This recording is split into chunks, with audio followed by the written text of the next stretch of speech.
Hey, fourth graders, Miss Semick here for our Friday lesson, and we are going to wrap things up this week on summarizing. All right, so my big question, what is summarizing? I hope we already know the answer to this question, but in case you need a helpful reminder here, we know as we read nonfiction texts, we continually,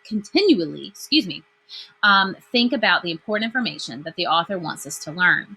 We can check our understanding by summarizing the key ideas in our own words.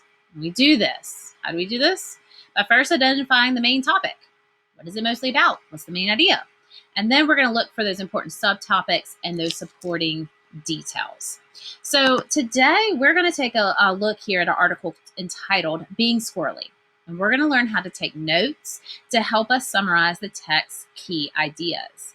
You know, when so many new facts are being presented, the reader needs to continually sort through and prioritize the information using text features and even the paragraph structure clues. So we're going to use this summary graphic organizer here for our note-taking. You can see I have all my little boxes around in my web, and obviously the main topic is right here in the middle. Now, Mrs. Somick has already kind of been helpful, and I revealed what our main topic is, but let's talk about why squirrels. How do I know squirrels is going to be my main topic without even starting my reading here? Okay, look at the illustrations. I have a diagram. Look at my headings. Where do they live? What am I talking about? I'm obviously talking about squirrels, right?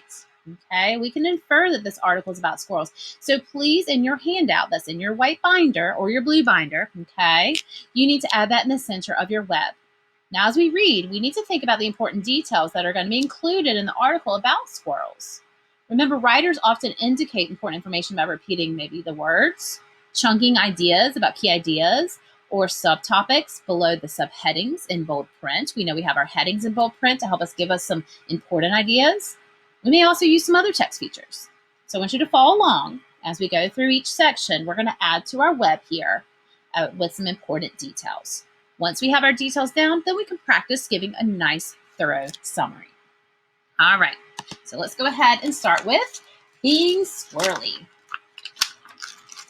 Did you know that there are more than 300 kinds of squirrels? Did you know that the smallest kind of squirrel weighs about half an ounce and is 3 inches long? And the largest can weigh up to 20 pounds and grow as long as 30 inches. It is true, but let's find out about the kind of squirrel that we see most often, the tree squirrel. So after that first paragraph, let's stop and check our understanding. What have we already learned about squirrels that we think is important? How many kinds of squirrels do we have? Remember? Oh my goodness, more than 300, right? And what did we find out? Are they all the same size? No, some can weigh up to 20 pounds, okay? Pause this video if you need to. Let's copy that down under the first subtopic here from our first paragraph. That's important information, knowing that we have this many types of squirrels and that they can vary in size. Now, what else did we learn? There was something else important in there because we're only going to kind of focus in on the main type of squirrel. What is the most common squirrel that we see? Do you remember the name of that squirrel? It was called the tree squirrel. So please include that as well in the next box for that subtopic. The tree squirrel is the kind of squirrel we see most often.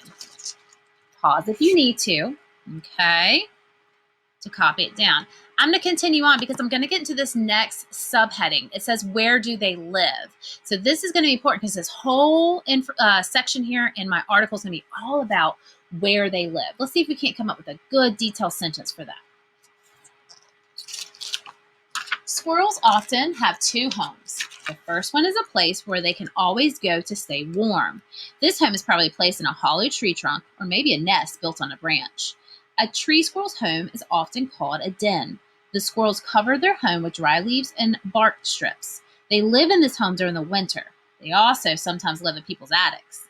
The tree squirrel's second home is usually a temporary one that is usually built from a loose pile of twigs and leaves and a branch of a tree. This home is cool on those hot summer days. These homes fall apart and often need to be rebuilt during the summer. All right, so let's stop and check our understanding. Okay, what did that subheading tell me about my squirrels? What about their homes? Where do they live? So you have two homes, right? Okay. Dens to say warm in the cold weather, and nests and tree branches to say cool in the warmer weather. All right. So pause if you need to have a second here to jot down in that third box for me all about the two different homes that squirrels may have. Now, we've already identified some of the subtopics to summarize our text, so we're going to continue reading and try to figure out a few more things that we need to write down, because the next section is going to be, what do they eat? Listen closely so we can fill in our next part here. What do they eat? Squirrels eat berries, corn, fruits, nuts, mushrooms, and seeds. They spend a lot of their time looking for food. A squirrel gathers food during the autumn and then hides it or stores it to eat during the winter.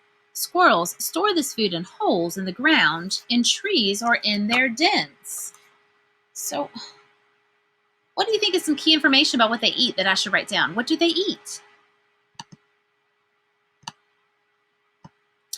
Squirrels eat berries, corn, fruits, nuts, mushrooms, and seeds. That is what they eat. So we're going to include that in more about our information of squirrels.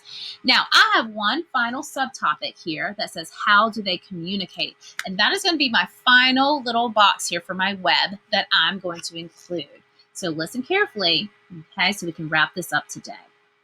Squirrels communicate using both sounds and their tails. They make chattering and screeching noises and sound like they are fussing at each other. They move their tails sideways, up and down, and in circles. And both the vocal and the tail signals give the same basic message: go away. Squirrels are typically telling other squirrels to leave their food alone, or to go away and leave their homes alone. And they are sending an alarm. So that explains a lot of things I hear early in the morning with the squirrels in my backyard. So how did they communicate with each other? There were two different things, right? They communicate with their tails, whether they're doing a little side to side or circling, and then they're making all kinds of little chattering and screeching noises, usually telling each other to get away from my food. Okay? All right, so that was the last subtopic here, and it's the last bit of information we need to jot in for our web today. So if I were to ask you to write a summary, I could simply start off with my main topic and go through the 5 different subtopics that were in my article. So for example, I could say today's article was mostly about squirrels. There are more than 300 different kinds of squirrels, and some weigh up to 20 pounds. The tree squirrel is the kind of squirrel we see most often. Squirrels have 2 homes: dens to stay warm in the cold weather, and nests in tree branches to stay cool in warmer weather. Squirrels eat berries, corn, fruits, nuts, mushrooms, and seeds. And finally, squirrels communicate with their tails and with sounds.